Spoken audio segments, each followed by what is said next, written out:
అందరికీ నమస్కారం. Welcome back. నమస్కారం అంకమరావు గారు. నమస్తే శ్రీనివాస్ గారు. సార్, కొడాలి నాని గారు నిన్న తెలంగాణలో మాట్లాడుతూ, హైదరాబాద్లో మాట్లాడుతూ రేవంత్ రెడ్డి గారు అపాయింట్మెంట్ ఇవ్వలేదనేసి కోపంతో మాకు అపాయింట్మెంట్ కావాలంటే సోనియా గాంధీ, రాహుల్ గాంధీ వారే అపాయింట్మెంట్ ఇస్తారు. ఈ సీఎం అయితే ఎంత, తెలంగాణ సీఎం అయితే ఎంత, ఆఫ్టర్ ఆల్ మాకు పెద్ద పెద్దలు అపాయింట్మెంట్ ఇస్తారు అంటున్నారు. దీని కొంచెం లోతుగా ఆలోచిస్తే ఏంటి అసలు షర్మిల గారు కాంగ్రెస్లోకి వెళ్ళడం ఇదంతా ఒక పద్ధతిలో భాగమైన ఇదంతా అలాగే అనిపిస్తుంది అంటే అసలు. అండి ఎందుకంటే ముఖ్యంగా ఆ, ఈ రోజు ఆంధ్రజ్యోతిలో రాశారు వాళ్ళ అవన్నీ లీక్ అయ్యాయని చెప్పేసి వాళ్ళ మాటలు సంభాషణలు అనేసి. సో అక్కడ ఏమంటే ఇప్పుడు నేను ఈరోజు షర్మిలతో కలిసి మాట్లాడి ఫోటో దిగితే ఇది బీజేపీ రాంగ్ సిగ్నల్స్ వెళ్తాయి అని చెప్పేసి అంటున్నారు. అంటే ఇంటర్నల్ గా వాళ్ళు డీలింగ్స్ ఉన్నట్టా లేనట్టా అసలు దీన్ని ఎలా చూడాలంటారు? మీరు చెప్పండి సార్ మీ విశ్లేషణ. నేను గతంలో నేను చెప్పాను శ్రీనివాస్ సార్ మీకు కూడా, అన్నా చెల్లెలను అంత తొందరగా నమ్మాల్సిన పని లేదు. వాళ్ళిద్దరు వైరుధ్యాలు ఉంటే ఆ రోజు కూడా మనం మాట్లాడుకున్నాం. ఆంధ్ర రాష్ట్రంలోనే పార్టీ పెట్టి పోరాడాలి కదా, తెలంగాణలో ఎందుకు పార్టీ పెట్టింది, తెలంగాణలో ఎందుకు పోరాడింది, మరి ఈ రోజు మళ్ళీ వచ్చి ఇక్కడికి ఎందుకు వస్తున్నారు? కరెక్టే. ఒకవేళ నిజంగా వస్తే రేపు పొద్దున ఆంధ్ర రాష్ట్రంలో ఆమె అడుగుపెట్టిన తర్వాత ఆమె మాట్లాడే మా విధానాలను బట్టి మనం ఒక నిర్ణయానికి రావాల్సి వస్తుంది. ఎందుకంటే మరి అమరావతి రాజధాని గురించి ఆ రోజు మాట్లాడాను అన్నయ్య, మరి ఈ రోజు నువ్వు 3 రాజధానులు చేశావు, ఇది ఎంతవరకు న్యాయం, ఇదేనా రాజ్యం అని చెప్పి ఆమె మాట్లాడాలి కదా. అలా ఇది చాలా అంశాలు ఉన్నాయండి. సరే, ఆ విషయం గురించి మనం పక్కన పడేస్తే ఇప్పుడు కొడాలి నాని గారి విషయాన్ని కనుక మనం తీసుకుందాం. ఇప్పుడు కొడాలి నాని గారు, రేవంత్ రెడ్డి గారు ఒక ముఖ్యమంత్రి గారే నీకు కలుసుకోవడానికి అవకాశం కల్పించలేదు అంటే, నిన్ను రాహుల్ గాంధీ గారో లేకపోతే సోనియా గాంధీ గారో ప్రియాంక గాంధీ గారో మీరు వెళ్ళి అడగంలోనే వారు రాయ్యా మాట్లాడుకుందాం, కూర్చుందాం, నీ అంత గొప్ప నాయకుడు లేడని చెప్పని రేపు పొద్దున ప్రకటించినప్పుడు చూద్దామండి. వెళ్ళమనండి. రేవంత్ రెడ్డి గారు ఎంత అన్నాడు కదా, కానీ అప్పుడు సోనియా గాంధీ గారి దగ్గరికి వెళ్ళి కూర్చోమన్నాడు ఢిల్లీలో. అంటే పార్టీ మారుతున్నారు అంటే వాళ్ళకి ఎందుకు కనీసం కృతజ్ఞత భావం అనేది లేకుండా ఆయన మాట్లాడిన విధానాలన్నీ చాలా స్పష్టంగా ప్రజలందరూ చూస్తూనే ఉన్నారు. మరి ఆయన నియోజకవర్గ పరిస్థితి కూడా ఇప్పుడు ఆయనకు అర్థమైపోయింది. తెలుగుదేశం పార్టీ వాళ్ళు ఏ విధంగా రగిలిపోతా ఉన్నారో ఆయనకు తెలుసు. ఎందుకంటే ఇప్పటికి కూడా ఆయన నోరు అదుపులో పెట్టుకోవట్లేదు కాబట్టి ఆయనకి ఆ భయం అనేది ఉంది. ఇప్పుడు కొంతమంది ఏం చేస్తారంటే చివరి వరకు నేను వీరుని సూర్యుని కాబట్టి ఇట్లానే మాట్లాడతాను అని చెప్పని మాట్లాడతారు. ముందుగా వచ్చేసి అవతల వాళ్ళకి లొంగిపోయేది కూడా ఇలాంటి ధీరులుగా భావించే బీరులు అండి. అర్థమైందండి? ధీరులుగా భావించే బీరులు, పిరికి వాళ్ళు ఎందుకంటే మేఘబొద్దు గాంభీర్యంతో మాట్లాడుకుంటూ ఉంటారు. వాళ్ళ చరిత్ర, వాళ్ళకు సంబంధించింది ఏ పార్టీలో మొదలైంది అనేది వాళ్ళకి క్షుణ్ణంగా తెలుసు. మరి పార్టీలు మారిన వాళ్ళ గురించి, మరి ఆయన లేకపోతే చంద్రబాబు నాయుడు గారి గురించి నిన్న కూడా ఆయన అవాకులు చవాకులు ఏ విధంగా మాట్లాడుకుంటున్నాడు, ఈ రోజు కూడా నోరు అదుపులో పెట్టుకోకుండా చూస్తానే ఉన్నాం. కాబట్టి దానికి ఇప్పుడు అట్టుబెట్టినమ్మక అట్టున్నర పెట్టమన్నారు కదా.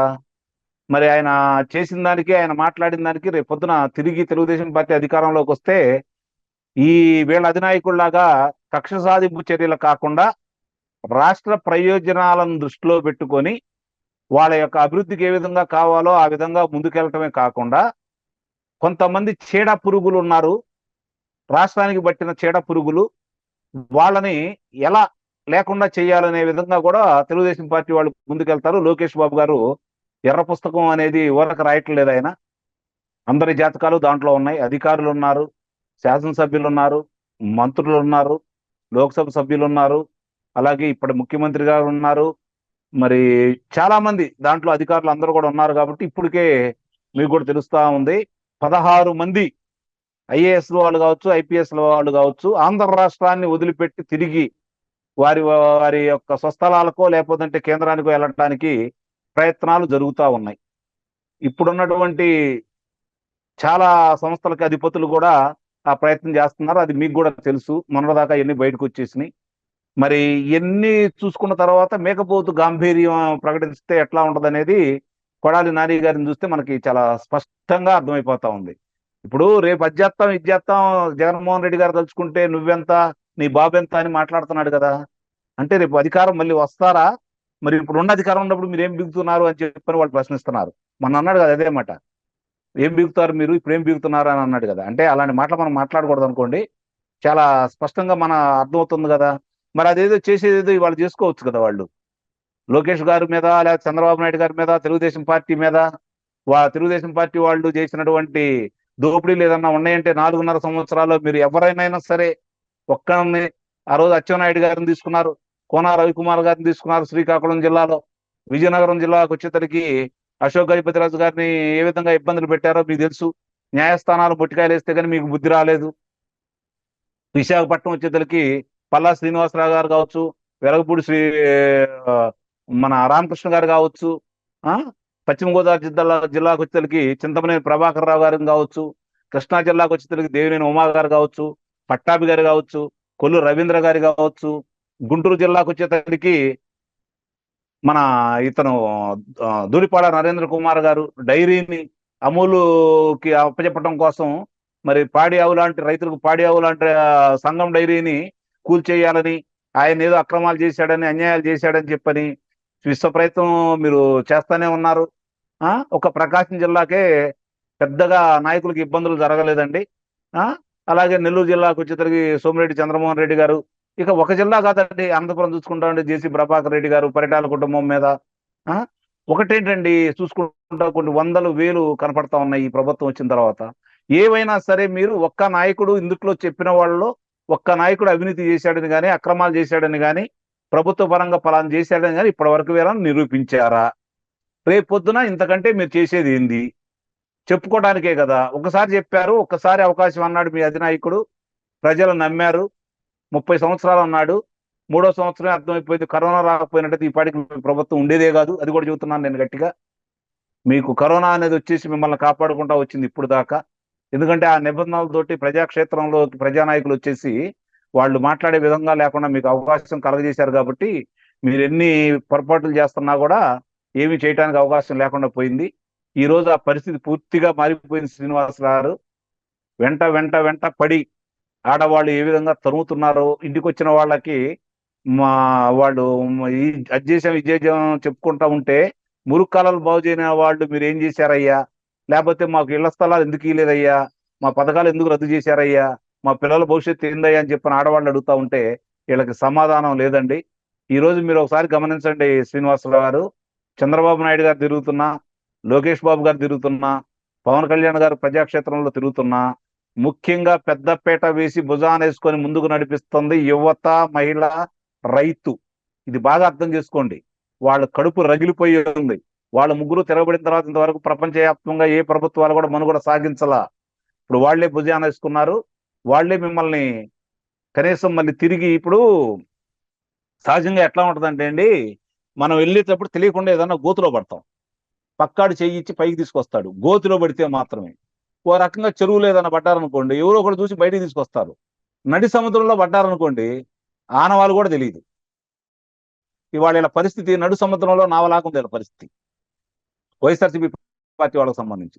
ఇప్పుడు జగన్మోహన్ రెడ్డి గారు ఏం చేస్తున్నారంటే మామూలుగా ఈ పార్టీని ఒక పారలతోటి తవ్వితే మళ్ళీ తిరిగి అవకాశం ఉంటది.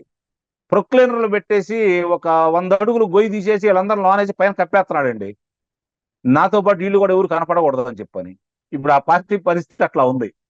కాబట్టి శ్రీనివాసరావు ఇప్పుడు కొడాలి నాని గారు కావచ్చు, నిన్నటిదాకా పెట్టిపోయి మాట్లాడిన వాళ్ళు కొంచెం ఈ మధ్య కొడాలి నాని గారే కొంచెం మాట్లాడుతున్న ఆ మధ్యలో కూడా కొన్ని తగ్గిపోయినాయి.